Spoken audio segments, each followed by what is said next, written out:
Salve, salve nação! Saudações rubro-negras! Uma excelente semana para todos nós. É amanhã, cara, a estreia do Mengão na Libertadores da América.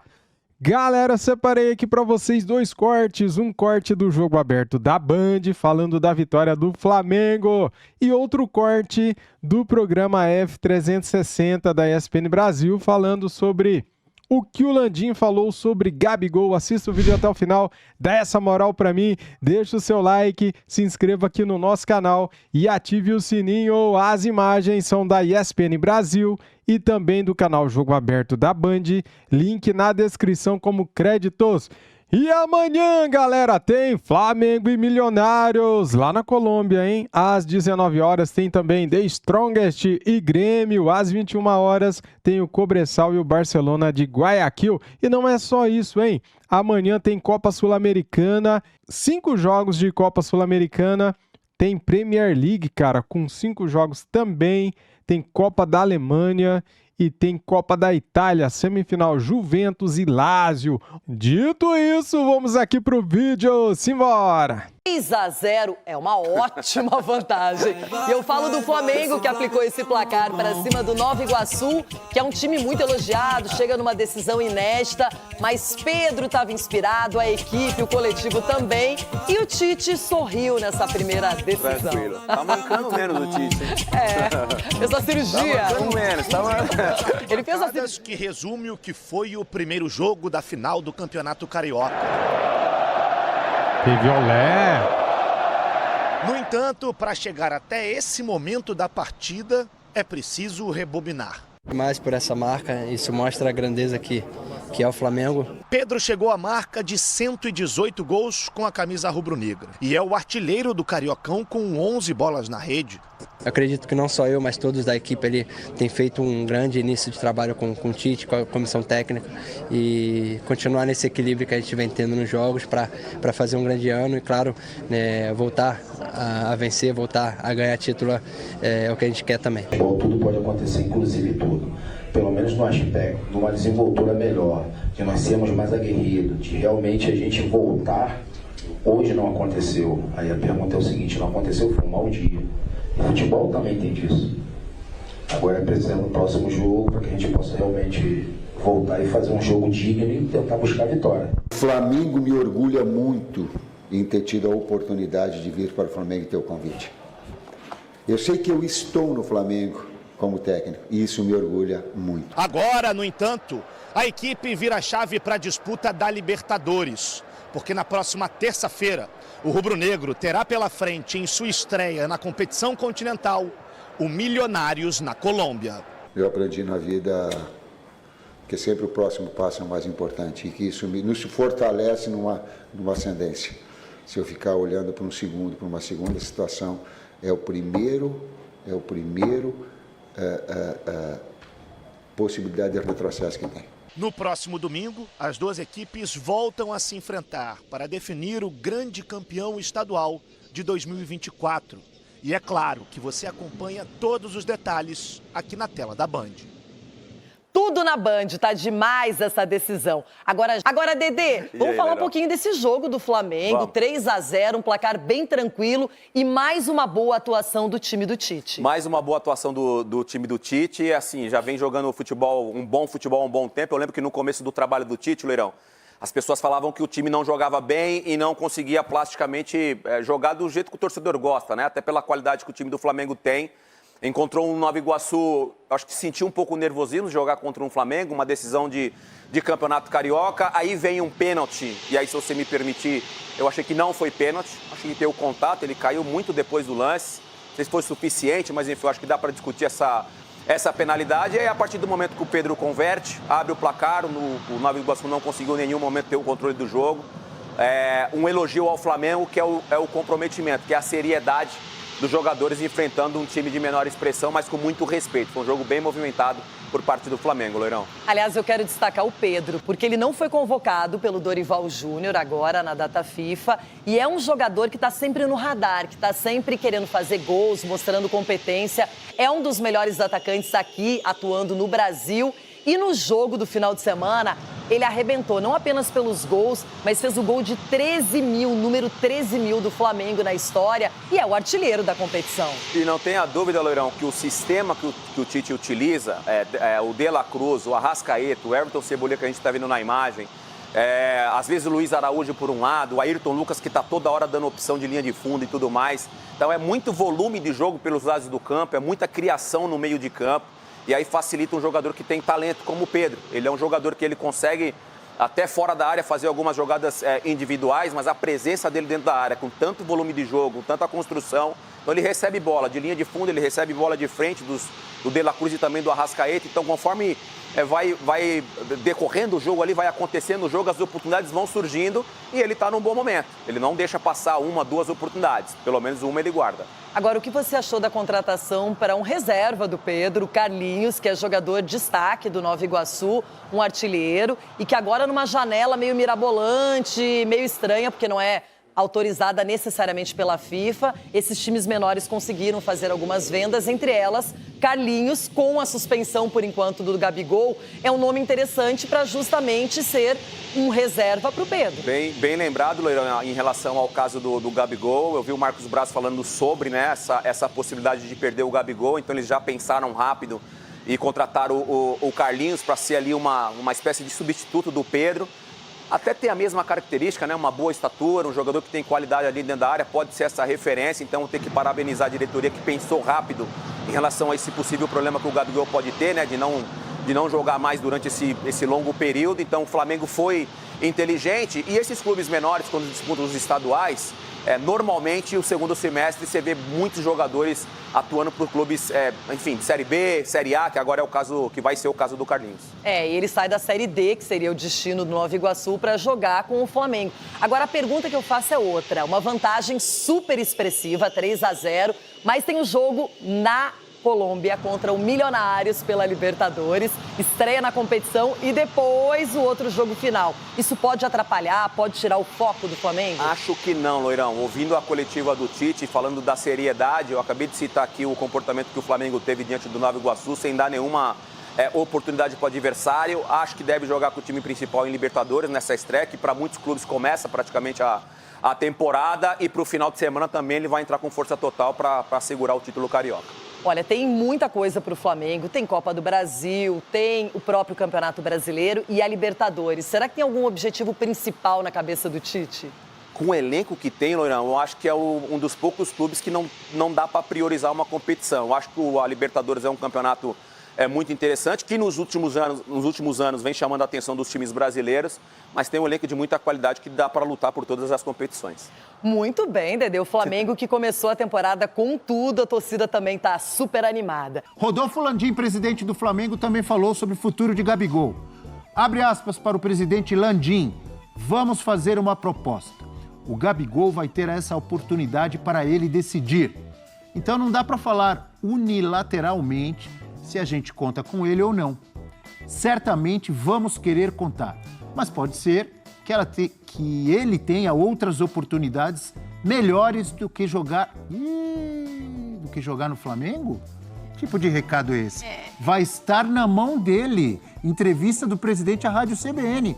Qual a sua interpretação, Natália? A conversa já começa a ser outra, né? Antes ele era um cara que o Flamengo faria qualquer coisa para que ele ficasse, pela importância e pelo significado que ele teve ao Flamengo até aqui. Temporada passada não foi boa, como coletivamente a temporada do Flamengo não foi boa, e aí o desempenho muito abaixo do Gabigol também.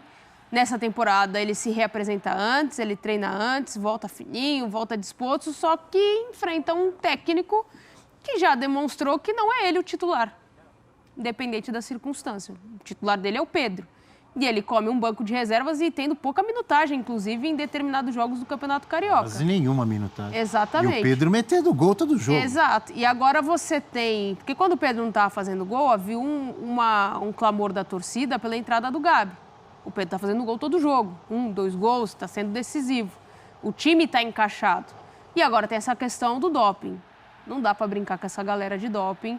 Ah, mas ele não se recusou a fazer o exame. Mas a forma como as coisas foram tratadas internamente, a gente não sabe, a gente não estava lá. Né? Então, é uma coisa que deixa em suspenso. É um jogador ainda que acho que para o Brasil ele tem espaço em qualquer clube.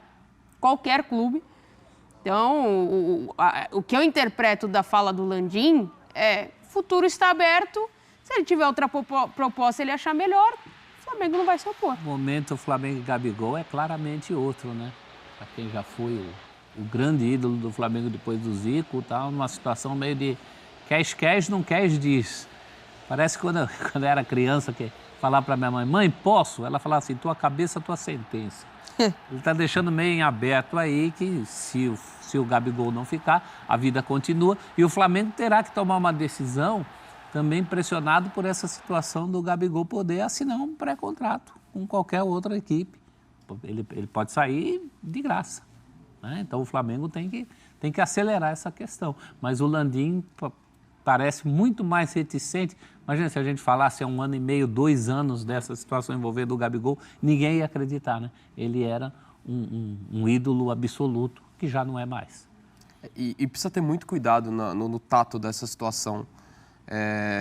Se ele vai continuar, se ele vai sair, independentemente do que seja, você não pode ignorar o fato do tamanho que ele tem, né? Você até mencionou a questão do...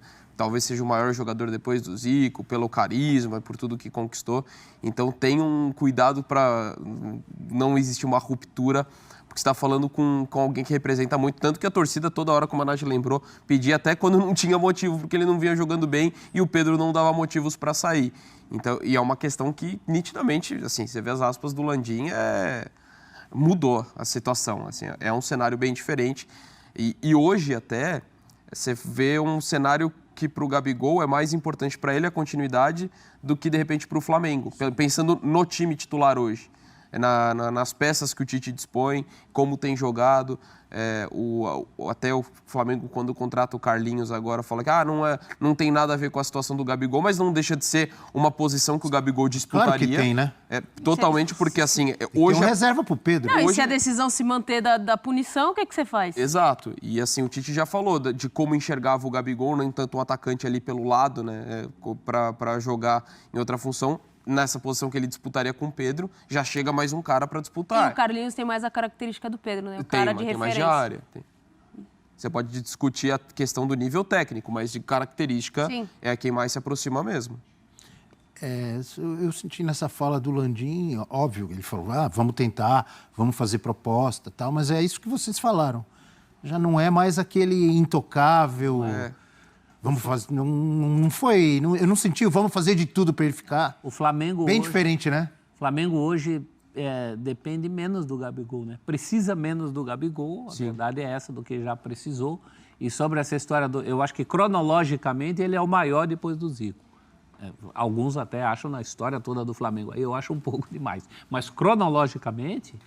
Não tenho dúvida. O cara que dá uma Libertadores como deu, com 2 gols nos poucos minutos que tinha, virando o jogo contra o River Plate, isso é para sempre. Fora que ele não fez só isso. E ele fez gol na final contra o Atlético Paranaense. Ele foi bem demais nos brasileiros que o Flamengo ganhou, especialmente de 2019. Até na Libertadores que o Flamengo perdeu a final para o Palmeiras, ele também fez gol na final. Mesmo com o Pedro, era mais difícil a gente imaginar um Flamengo sem Gabi. Hoje já não é tanto. Hoje o time está encaixado. Pode ser o futebol que algumas pessoas não gostam, acham muito burocrático, mas hoje o Flamengo tem vida sem o Gabi, tem uma boa vida, porque é um time que está num funcionamento muito correto ali, coletivo, né? Daquilo que pensa o Tite de futebol. E do que pensa o Tite de futebol, os jogadores de lado ele tem e o jogador de referência ele tem. E o Flamengo dá sinais de que quer uma outra vida, né, Nath? Porque quando traz um jogador como o Carlinhos, claro que... tecnicamente não há comparação entre os dois, mas é um sinal do que se pretende no posicionamento em campo, que tipo de jogador no elenco, né? Essa coisa do cara de referência. Tem muito a ver também com o Tite ser o técnico, com a cabeça do Tite, com as ideias do Tite. Qualquer outro time do Brasil, contratação do Gabigol hoje é uma contratação para lotar aeroporto. Bombástico. Não é não? Claro. Sim. Vamos pensar, vamos limitar só os times que estão na Libertadores, que são Palmeiras, Galo, Grêmio, São Paulo... Acho que só o Inter, né? Botafogo, mas o Inter não tá. Não, velho. Na Sul-Americana. Na Sul. Tô falando só de Libertadores. Vamos pensar, o Inter... No Inter não jogaria o Gabigol? Jogaria. Não, jogaria. Grêmio. Mas tem de jogador de frente ali... Grêmio chega Grêmio, como protagonista. Galo. O Grêmio é protagonista. Palmeiras. Joga. E o Palmeiras Joga o Gabigol hoje? E ainda pro Ou Palmeiras não? seria a questão Joga de... muito. Sai o Endrick e entra a Gabi. E ter do cara que tá competindo comigo, os clubes, né? Disputando o título. E aí você tira o cara que representa tanto, seria um negócio... Botafogo. Fácil. Joga. E se joga nesse, joga nos outros. São Paulo. Não precisa nem ir pros outros. Tricolor do Morumbi. Opa. Gabigol é o novo reforço, já pensou? E aí? E aí fica muito bem Nosso servido. amigo Viola ia no aeroporto receber o Gabigol? Ele Até foi- o corneteiro ia. Ele Ele foi, ia pedir o dia aqui e ia falar, ó, ele foi em situações menos fantásticas, não iria nessa. Mas em qualquer time que o Gabigol chegasse, óbvio que seria uma contratação bombástica e tal, mas a cobrança vai ser enorme em cima deles, caso ele vá para qualquer um desses. Corinthians, que chegou a sondá-lo, chegou a tentar a contratação do Gabigol, ele tem que responder dentro de campo. E tem esse problema da possível suspensão por doping, né? Exato. Que não sejam 2 anos, que seja reduzida, não sei. Os especialistas em doping dizem que sempre no Pode doping aumentar? acima. Não, Pode. também a maioria pode das vezes diminuir. que ele recorre, no caso, tem... É uma coisa muito séria. O doping é um negócio, assim, né? A gente Tem vê uma nos obra casos desatalho. olímpicos como as coisas são tratadas, eles são muito rigorosos. E no caso do Gabigol, não é nem a questão do doping em si, né? Porque o dele... É a postura no doping. É o protocolo. O protocolo é rígido e tem que ser rígido. Porque a gente não está acostumado no futebol, mas assim, a seriedade desse processo, toda a lisura que tem que ter, isso tem que ser muito respeitado. Que é uma questão que vai muito Na além. fala do Marcos Braz, ele deixa claro que para ele foi injusto, foi rigoroso. Mas ele não é especialista em doping, Exatamente. Né? Além dele Mas ser eles são a parte rigorosos, né? interessada. Porque a questão não é que ele driblou... Aí fala do exame, que ele fez exame de urina, que Então, ele... Tudo bem, Mas ele abriu brechas para driblar o doping. para que as autoridades antidopagem desconfiassem dele, é Só isso? o fato de abrir a brecha já tem punição. Porque não adianta falar, não, ele não estava dopado, não, ele não driblou o doping, mas ele abriu brechas, ele abriu fendas ali, buracos, espaços, o procedimento foi muito ruim, foi posterior, a entrega do material foi sem tampa, foi tanta brecha que está no processo que possibilita essa punição só pelo fato de ter atrapalhado o doping. Mesmo que ele não tenha a intenção, eu até acredito que não teve mesmo, o Marcos Braz falou, quem tem a intenção não faz o exame de sangue que ele tinha feito, não faz. Eu falei urina, foi de sangue, na verdade. O de urina é o normal que ele... Mas teve depois o de urina também, né? que ele entregou sem sem a a tampa. tampa. Então, é essa a questão. Ele não estava dopado, até onde se sabe, e até o exame de sangue também detectou que não. A intenção talvez não tenha sido essa, mas o procedimento muito ruim. O procedimento já deixa as brechas para punição. E assim, a fala do Marcos Braz, né, para mim, atesta a falta de consciência e a falta de entendimento da seriedade do processo dentro dos clubes do futebol brasileiro. No caso do Flamengo em específico, porque a gente não está discutindo, como o professor falou de forma perfeita, a gente não está discutindo se o Gabigol estava com doping ou não. Parece claro que não estava. Mas a questão é como foi conduzida. Então, assim, o futebol brasileiro, e que seja um caso muito didático daqui para frente, precisa entender a seriedade de todo o processo em si, e não apenas do resultado da questão do doping, do sangue, da urina, mas você tem que conduzir a forma, como é o procedimento, né, o protocolo que se tem em relação a todo o processo do doping, do antidoping no caso. Ele precisa ser muito claro agora para todos os clubes brasileiros. Essa soberba que todo mundo fala, que na verdade que o Gabigol teria sido soberbo, mas os clubes são soberbos também. Essa fala do Braz mostra isso. O futebol também se acha acima do bem e do mal. Né? É uma postura... Sabe o que é curioso ou estranho, não sei qual é a palavra? O Gabigol foi inscrito pelo Flamengo na Libertadores da América. Tudo bem que são 50 jogadores que podem ser inscritos, Só né? eu não fui inscrito nessas listas aí. Mas camisa 10 do Flamengo na Libertadores, inscrito, Libertadores 2024, Gabriel Barbosa, professor. É ele, porque o Flamengo põe fé. Algumas coisas da fala do Braz fazem um sentido nessa esperança. Por exemplo, quando ele fala do resultado apertado de 5-4. Sim, isso é fato. Né? Quando você vai recorrer vindo de um 5-4, você tem mais possibilidades. Quer dizer que 4 caras ali Não votaram condenariam, contra a punição. Votariam contra. Então a coisa é equilibrada, a coisa é polêmica, tem brecha. Mas não venha me dizer que não tem a possibilidade da punição via não estar dopado. Tem. Ter atrapalhado o exame antidoping já é motivo para punição. E o futebol tem que se conscientizar disso, os clubes têm que se conscientizar disso, ele como dirigente tem que se conscientizar disso. Não dá para malhar em ferro frio. Senão acontece o que aconteceu aí, por pura soberba. Galera, eu trouxe 2 vídeos aqui pra vocês, um corte do Jogo Aberto da Band, falando da vitória do Flamengo, falando da contratação do Carlinhos, falando da estreia do Flamengo na Libertadores, que é amanhã contra o Milionários às 7 da noite. E trouxe agora este corte, por último, do programa F360, falando da entrevista que o Landim deu à rádio CBN, repercutindo o que o Landim falou, né? Que o Flamengo vai fazer uma proposta de renovação com o Gabigol, mesmo estando com este imbróglio da suspensão dele, né?